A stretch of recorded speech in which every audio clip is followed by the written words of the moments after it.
Konnichiwa minasan, Fábio Tomo shimasu. Meu nome é Fábio. Se você tem interesse em aprender língua japonesa, talvez você já tenha se deparado com cenas como essa. A escrita da língua japonesa causa muita dúvida em quem quer começar a aprender a língua e até em algumas pessoas que já estudam há algum tempo. A principal culpa por isso geralmente é atribuída a ele, o famigerado kanji. Mas o que são os kanji, como funcionam e por que Japão? Por que vocês continuam usando kanji até hoje? O kanji foi o primeiro tipo de escrita introduzido no Japão. Essa escrita originária na China antiga foi difundida em vários países asiáticos, pois era a primeira forma de escrita que eles tiveram contato naquela época. No caso do Japão, por limitações gramaticais, depois do kanji, eles derivaram do kanji as escritas dos kana, o hiragana e o katakana. Eu falo um pouquinho mais sobre isso nesse outro vídeo que vai estar sugerido aí, especialmente se você quiser ver sobre o hiragana. Mas por que os kanji são considerados um problema tão grande pelas pessoas? Nós esbarramos com duas características que dão um pouquinho de medo. Eles podem ser bem complexos, então eles podem ter bastante traços para serem feitos, e eles são muito mais do que a gente está acostumado no nosso alfabeto ou mesmo nos kana. Atualmente o Japão tem uma lista chamada Joyo Kanji, são os kanjis do uso diário, os kanjis do dia a dia, que são cobrados, para uma alfabetização completa dos japoneses, que são 2.136 kanji. Bom, antes de saber por que eles ainda continuam usando os kanji até hoje, vamos entender um pouquinho melhor como eles funcionam. Diferente do nosso alfabeto que nós utilizamos, os kanji eles têm um significado. Então, se eu pego uma letra como a letra A, eu posso colocar ela dentro de uma palavra, como na palavra casa, eu consigo fazer um significado a partir da palavra. Mas a letra A em si, ela não quer dizer nada, Ela tem apenas um som associado a ela. No caso do português, esse som A. Quando eu pego um kanji, mesmo os mais simples, eles têm um significado, eles têm um sentido naquele símbolo. Então, quando nós vemos esse kanji, por exemplo, ele é o kanji de fogo. Esse kanji aqui é o kanji de pai, meu pai. E este kanji aqui é o kanji de ver. Com essa informação, eu posso olhar para essa frase aqui e eu consigo entender que meu pai vê o fogo. Mesmo que eu não tenha aprendido nada de japonês, eu apenas sei o significado desses kanji. Então aqui eu não sei qual é o som, como pronunciar isso em japonês, eu não sei como são essas palavras em japonês ainda, mas eu já consigo extrair um sentido pelo símbolo em si. Além de ter um significado, é claro que os kanji também têm algum som. Eles precisam ter algum som para que eles sejam lidos, certo? Então, voltando no nosso kanji de fogo, em japonês fogo é hi. Hi. Porém, os kanji não têm apenas um único som. E ele vai ser muito situacional, vai depender do contexto. Então, se eu escrevo esta palavra aqui, eu tenho o mesmo kanji de fogo, mas essa é a palavra kaji. Kaji. A leitura do mesmo símbolo de fogo nessa palavra é ka. No entanto, observem que a palavra kaji significa incêndio. Nós mantemos uma correlação do significado desse kanji, mesmo que o som tenha mudado. Ah, mas não vou confundir, como que eu vou saber se eu falo uma coisa ou outra? O contexto é o que importa. Se eu tenho esses dois kanji juntos e eu conheço a palavra, eu sei que eu vou ler como kaji. Essa é a palavra incêndio, e incêndio é kaji. Enquanto que na nossa frase anterior, com este kanji sozinho, eu leio como hi, e eu sei que eu estou falando de fogo.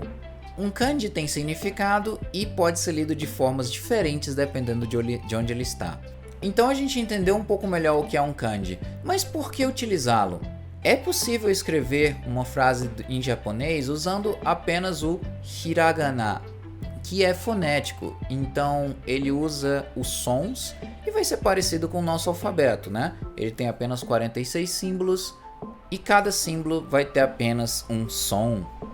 Bom, nessa frase aqui, eu tenho um exemplo de frase escrita 100% em hiragana. Se você não sabe hiragana, talvez fique um pouco difícil de perceber de cara, mas uma frase escrita assim fica difícil de ler. Fica difícil de visualizar aonde uma palavra termina e aonde a próxima começa. E aqui, se você observar bem, nós temos uma repetição de símbolos parecidos. O que está acontecendo aqui? Um japonês tem muito mais dificuldade de ler uma frase desse jeito. Um dos motivos para isso é que na escrita japonesa eles não separam os espaços das palavras.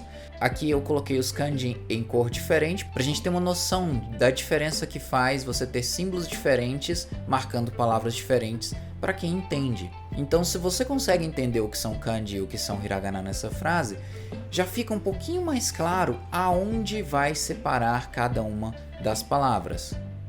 Vamos ler essa frase. Niwa niwatori ga imasu. Tem 2 galinhas no quintal. Observaram que a gente tem uma repetição bem grande do som niwa? Quando nós temos o kanji, uma outra função que ele tem é você identificar claramente que este niwa do início é diferente do segundo niwa, e é diferente do terceiro niwa, e é diferente do quarto niwa. Na língua japonesa nós temos muitos homônimos e homófonos. São aquelas palavras que podem ter o som igual e se escrever de forma igual quando a gente escreve em hiragana. Mas quando eu escrevo usando kanji, cada uma dessas tem um kanji diferente, porque o kanji tem um significado específico. Então, por mais incrível que pareça, facilitar a leitura é um dos motivos de eles manterem os kanji. Ok, mas eles não poderiam simplesmente escrever as palavras com espaços, igual a gente faz? Bom, sim. Mas tem alguns outros motivos pelo qual fica um pouquinho difícil de você abrir mão do uso dos kanji. Uma das dificuldades de você fazer esse tipo de mudança é a dificuldade histórica. Se nós considerarmos que o kanji foi introduzido como uma das primeiras formas de escrita no japonês, ainda é possível que você volte em registros históricos e contos antigos do Japão e leia eles hoje, utilizando o seu conhecimento em kanji. Se você parar de ensinar o kanji para as novas gerações, esses textos vão começar a ter uma dificuldade de acesso. Nós temos as funções semânticas. Isso ajuda inclusive quem ainda está aprendendo, pois eu posso procurar uma palavra num dicionário, achar várias palavras similares. No entanto, se essa palavra está com kanji, eu consigo identificar imediatamente qual delas é a que eu quero e achar a tradução correta. Nós temos a questão de formação das palavras. No exemplo anterior que eu dei da palavra kaji, ao visualizar a palavra escrita com kanji, eu posso inferir a relação dela com o fogo. Se eu tiver escrita em hiragana, não tem nenhuma dica, nenhuma relação que eu possa fazer entre hi, fogo, e kaji, incêndio. Isso também é muito usado em mangás, quando a gente tem criação de palavras, por exemplo, para um golpe que um personagem vai dar. Quando nós vemos um golpe como Sharingan, essa palavra não existe, ela foi criada pelo autor do mangá, utilizando os kanjis sha, de cópia, prarin é o kanji de círculo, e gan, pupila.